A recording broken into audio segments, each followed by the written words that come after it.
is Ajax, and I am a Teen Central Library Assistant at the Plainfield Guilford Township Public Library. For today's Dungeon Drop-In, we are going to be talking about character creation. So join me as we explore the fun that is Dungeons & Dragons. First up with character creation, let's talk about classes. Barbarians are defined by their rage. They are a class that prides themselves on their primal instincts and raw strength. To a barbarian, the chaos of the battlefield is just as much of a home as their birthplace. Some pull their rage from uncontrollable magic within them, while others channel an inner frenzy. Starting at level 3, you can choose subclasses, which are called primal paths. I will go over 3 of them now. Path of the Berserker. This path seeks violence above all else. Your goals are paved in the blood of those who stand in your way. When you frenzy, nothing else matters, not even yourself.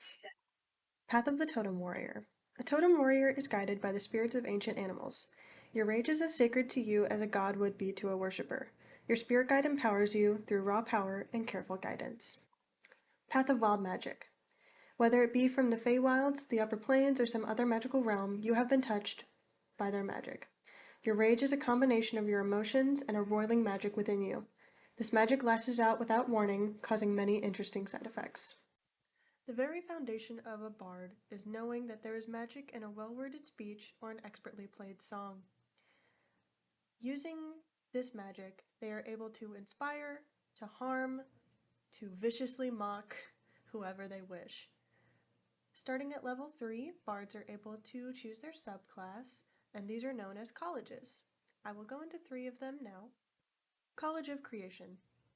Bards of this college revere the Song of Creation, the idea that the very universe was spoken into existence. By channeling this powerful song, bards of this college are able to create as they please. College of Lore. Knowledge is power for these scholarly bards. These collectors of stories value truth over any allegiances or faith. College of Lore bards use their skills to expose corruption and advise leaders to the best of their abilities. College of Valor. College of Valor bards keep spirits of honor and heroism alive with their tales. They work to inspire new generations and ensure the memories of heroic events never fade. Clerics are no ordinary priests. Through their worship, clerics are able to channel the powers of the gods. With the power to both heal and harm, they are a good balance for those who want to pack a punch while also helping their party. Unlike other classes, clerics are able to pick their subclass at level 1.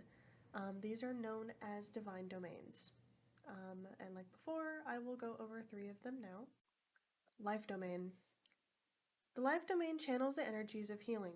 Typically, gods of this domain are patrons of the sick, the needy, and are opposed to undeath. Clerics of this domain, as said before, are especially skilled in healing and other supporting-like abilities. Light Domain. Gods who fall under the Light Domain typically preside over concepts like rebirth, truth, and literally the sun. Clerics of this domain specialize in light and fire-based spells and often are truth seekers in their own right. Tempest Domain. Storms, natural disasters, and other chaotic phenomena govern this domain. Clerics of this domain are often sent to inspire fear or action from their tempestuous gods. Much of their spells focus on strong weather effects. Nature and preserving the balance of it is everything to a druid. Many are members of isolated groups that work to preserve their homes, but some take up a more solitary vigil. Either way, their entire being is dedicated to the world around them. Starting at level 2, druids are able to choose their subclasses, and these are known as druidic circles. I will go into 3 of them now. Circle of the Land. Whether it be the cold tundra or the humid jungle, druids of this circle commune closely with their environments. Their rites and ancient knowledge are passed down through oral traditions in their communities. Circle of the Moon. These druids are fierce protectors of the deep wilderness. The moon governs their hunts, like many powerful predators. Their shapeshifting is their proudest trait. Circle of Spores. Decay and fungi are sacred to this circle of druids. Life and death are a cycle, neither more important than the other. The circle also has no qualms with the undead unless they threaten the greater cycle.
remember,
these are your attributes, and as you can see, there are two boxes here. The smaller box is where your actual score would go, and then the bigger box is where your modifier comes in. So for this character, I'm going to be using the standard array, which is basically just it's a very simple set of numbers to basically get you started on a character. Usually I would roll my own stats, which includes a lot of math, so I'm not going to do that for you guys. But the standard array is 8, 10, 12, 13, 14, and 15. So I'm going to go ahead and fill in where I want those numbers. This character isn't going to be very strong, so I'm going to put the 8 there. They're not very beefy, so Constitution is just going to be 10. I want them to have a high charisma, partly because of their background, and also because whenever warlocks cast spells, that modifier is going to be the charisma modifier. So it's very important that you keep, if you're a spellcaster, you'll want to keep like what your spellcasting modifier is. Sometimes it's charisma. For sorcerers and warlocks, it is charisma. For wizards, it is intelligence. For druids, it's wisdom. And I believe for clerics, it is also charisma. So you want to keep that in mind if you're building that kind of character. I want this character to be fairly intelligent. So I'm going to give them, let's see if we did 15 and 10. So I'm going to give them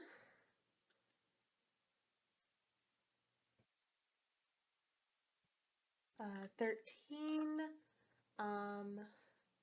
Dexterity, I want them to be very dexterous, so I give them 14.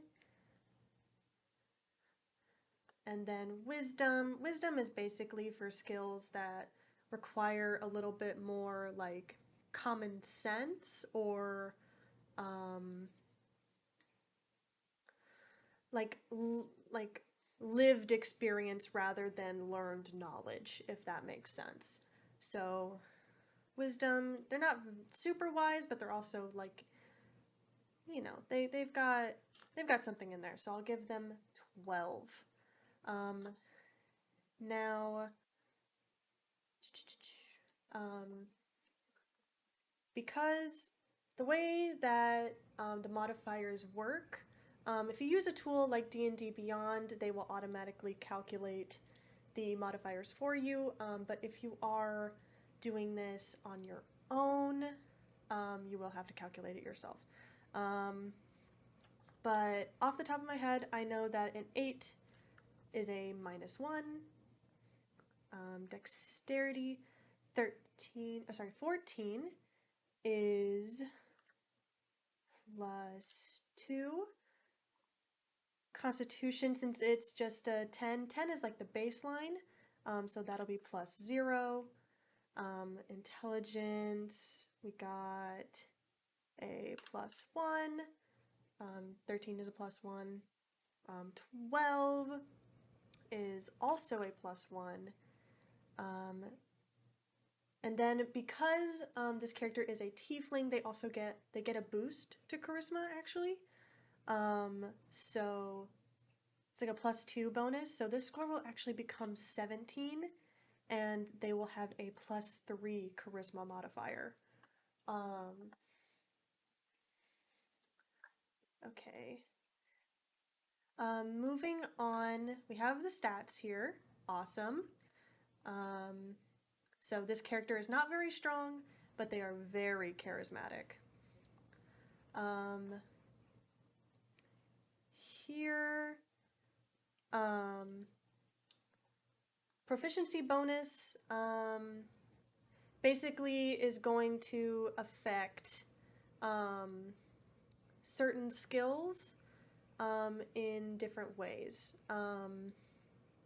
If you are skilled, if you are proficient, I should say, if you're proficient in a skill, then this modifier is what you would add to that skill.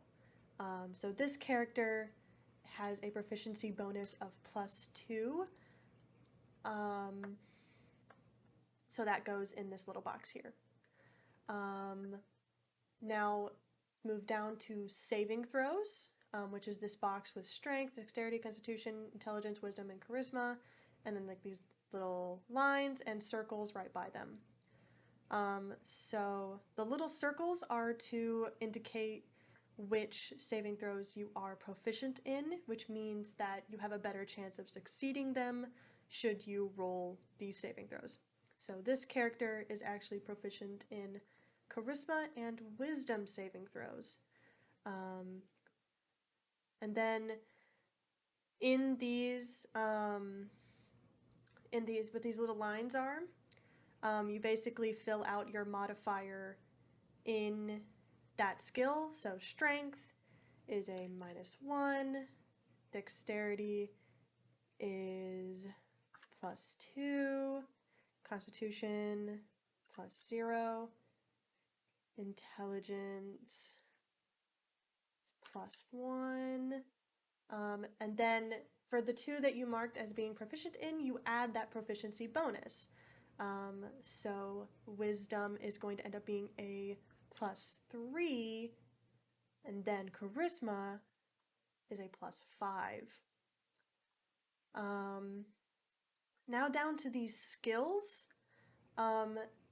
These skills, the ones that you are proficient in, are often influenced by, they can be influenced by your race, they can be influenced by your class, and they can also be influenced by your background. So this character is going to be proficient in deception, history, perception, and sleight of hand. So basically all of these skills either match what is their...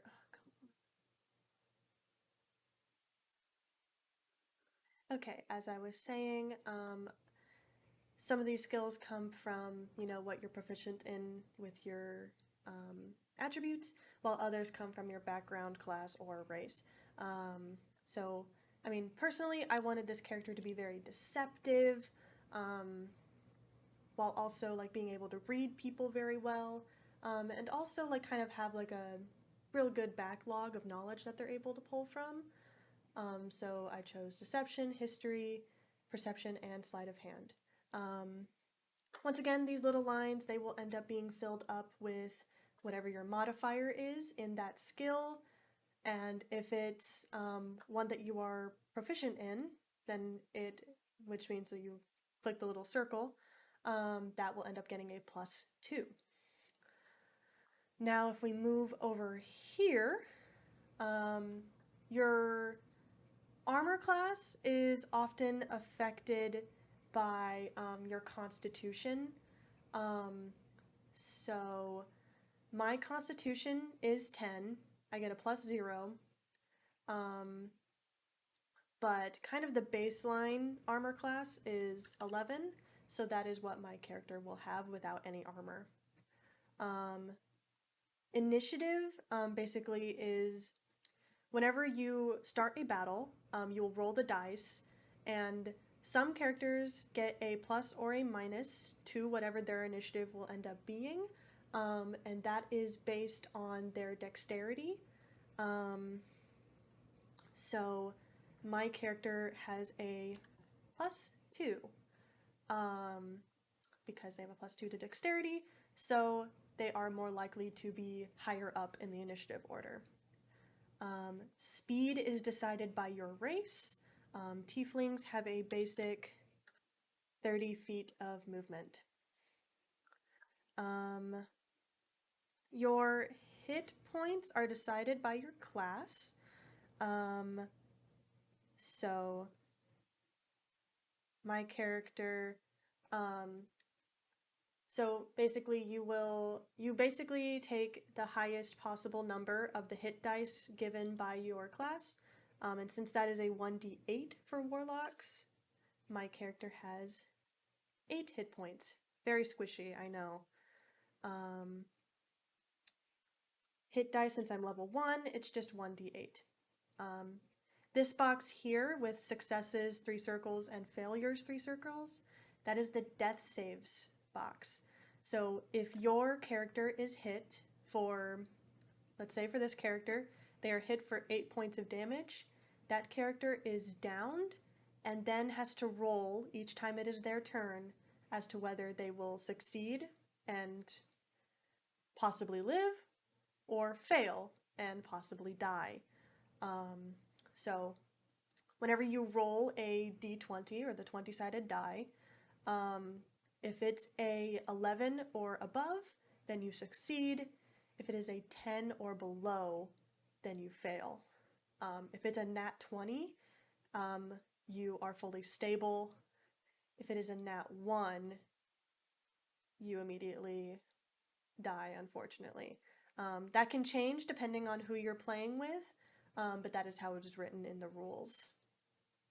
Now, this box here, which says attacks and spell casting, this is for, this is basically for if you have any weapons. Like let's say I had a staff, it would go there. And if I'm attacking with it, a staff would be, it would be strength. So I would get actually a -1 to that because I'm not very strong. And then since it's a staff, it would be bludgeoning damage because you're like hitting something. Again, this is another thing where it might not matter depending on who you're playing with. Some people like damage types because some creatures are like resistant, but other players may not mind as much. Oh dear, I completely forgot. Passive wisdom has to do with like your perception and your wisdom. So this character has a 13 because it's a 12 + 1. Down here, features and traits would be anything that comes from, your class, your race, or your background that isn't already shown on your character sheet, like in the saving throw, skills, attributes, all of that. So, for example, tieflings have dark vision, which basically means, a creature can see up to, I believe it's 60 feet in darkness. So, I mean, humans don't have this trait, but tieflings do. So this is where that kind of trait would go. Down here, there is the equipment box. This is basically anything that's not a weapon would go in here. So like if you have a, let's say my character has a disguise kit, this is where that would go. And then these boxes that say, you know, SP, EP, GP, so those are, you know, copper pieces, silver pieces, gold pieces. This is where the money goes. And then other proficiency in languages, just like it says, if there are any other things that you are skilled in, like, you know, you're skilled in the disguise kit, this is where that would go. But also if you spoke, you know, common, if you also spoke infernal, that's where this would go. And then back up here, we have like kind of like a personality box. So personality traits. This character is charismatic, tends to lie. You know, that's what that would kind of be. Ideals are basically like what your character believes in. So, like, let's say, you know, I prioritize money above all else. That would be an ideal for this character. Bonds, meanwhile, are your connections to other people. So if your character had like a mother that they care for, or you know, little siblings, that's where this kind of thing would go. So you know, bonds, I could put, you know, I struggle to connect to other people. That would be a, you know, a pretty good bond for someone who tends to, you know, isolate themselves. Flaws are basically anything that's not so great about your character. Um, so, you know, I can never be fully vulnerable with another person. That would be a flaw for this character. Um, that's where this would go. Um, Down here, this is the second page of the character sheet. This is where you would do anything else that is not include that this is all the extra stuff about your character. Their age, their eye color, their height, skin color, weight, hair color. You this is where you would list out their organizations or their allies. Um, you know, character backstory if you wanted to write that down on the character sheet. Um, and then any additional features and traits, which would probably end up being, you know, like any scars, any like permanent effects, or sorry, I meant semi-permanent effects. And then if there's anything that you want to like distinctively put as treasure, that would be in the very bottom right box. And let me just go ahead and fill this out. We could say they are neutral, if I could spell, neutral, evil. That's what I'll say this character is. Now this final box up here, experience points, you only need to use that if whoever you're playing with, your GM, uses experience points. It's kind of gone out of fashion in recent years, but some tables do still like to use experience points. This is basically a way to, it's basically a way to physically quantify the deeds that you have done in your campaign. And yeah, that is filling out the 5e character sheet. Glad you could join me. Thank you so much for joining me today. And If you have any questions, feel free to comment them down below. This has been Ajax with the Plainfield Guilford Township Public Library, and thank you for joining us for today's Dungeon Drop-In.